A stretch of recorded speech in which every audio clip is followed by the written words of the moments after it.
Saudara, hari ini 26 Desember, tepat 19 tahun tsunami di Aceh. Warga memperingati tsunami dengan lantunan zikir dan doa sekaligus memitigasi bencana alam serupa.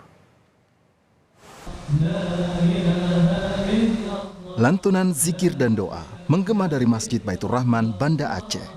Warga berkumpul untuk memperingati 19 tahun peristiwa tsunami Aceh yang terjadi 26 Desember 2004 silam.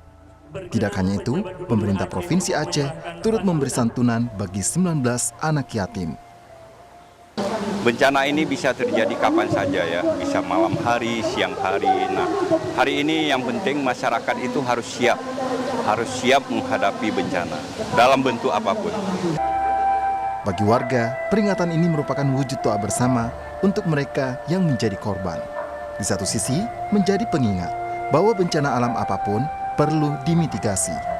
Untuk diberikan edukasi tentang mitigasi bencana ini. Jadi ketika ada bencana yang tidak kita inginkan akan terjadi, jadi kita masyarakat di Aceh ini lebih tanggap.